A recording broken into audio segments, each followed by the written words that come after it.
intense emotional distress. Let's look at what the most important factor is towards achieving emotional resilience. It's all in your mind. You are not fool's gold shining only under a particular light. Whomever you become, whatever you make yourself into, that is who you always were. As pressure mounts in life, we begin to sometimes doubt our ability to overcome adversity, don't we? Most times, we just want to take those thoughts, emotions, and feelings and suppress them. Because if we feel like we can't deal with them, then they will miraculously just vanish. And that is not the case. We have to confront those self-limiting beliefs all the time, don't we? And challenge ourselves to get out of those ruts and to try to overcome any continual thought patterns that cause us to feel distress or that we're not worth enough. To admit uncertainty is to admit to weakness, to powerlessness, and to believe in yourself despite both. It is a frailty, but in this frailty, there is a strength, the conviction to live in your own mind and not someone else's. Stoic philosophy teaches us that there is a certain strength in recognizing and being able to control our negative emotions and looking at them from a different light, because we know that our body reacts to external threats and responses when negative things come our way. And so if we learn to look at this as a learn, grow, and ability to teach others from our standpoint of feeling these negative feelings and overcome that, then we get the courage to carry on and move forward. Because we know courage means that you don't stop being afraid, but you choose to act anyway in spite of that fear. Positive liberty is self-mastery, the rule of the self by the self.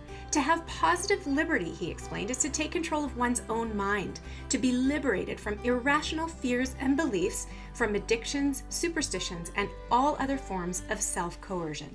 This is one of, if not one of the most important thought patterns of emotional resilience, the ability to take control of negative consequences that might happen, be it trauma, tragedy, or other unexpected life circumstances that could put you in a really rough, difficult frame of mind. The ability to control one's own mind is the ability to give yourself the freedom and set you free. There is power in you writing your own story and not letting your self-worth be dictated by others. And there is strength in finding your voice and learning how to use it, no matter how deafening those external noises can get. My life was narrated for me by others. Their voices were forceful, emphatic, absolute. It had never occurred to me that my voice might be as strong as theirs. Developing your psychological and emotional resilience doesn't entail the absence of grief, pain, or any other forms of distress. It entails acknowledging the struggle and working through it in order to bounce back a little bit stronger. This can only happen through cultivating a degree of emotional awareness that can move you from unconscious living to conscious living.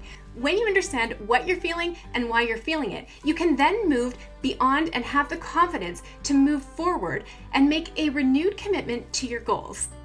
You also get to regain perspective and view things that could be paralyzing obstacles and setbacks as an opportunity to learn and grow.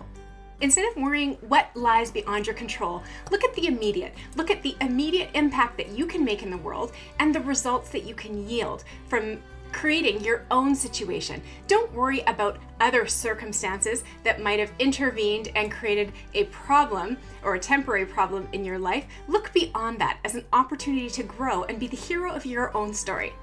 Everything I had worked for, all my years of study, had been to purchase for myself this one privilege, to see and experience more truths, and to use those truths to construct my own mind. I had come to believe that the ability to evaluate many ideas, many histories, many points of view was at the heart of what it means to self-create. If I yielded now, I would lose more than an argument. I would lose custody of my own mind. This week's Mindset Monday video and blog was inspired by Educated, a book written by Tara Westover, who grew up in a Mormon survivalist household with parents who didn't believe in education institutions, government institutions, or modern medicine. Tara is a remarkable young woman who survived lots of challenges and hardships growing up through her years, yet was able to achieve such success and has earned a PhD at Cambridge.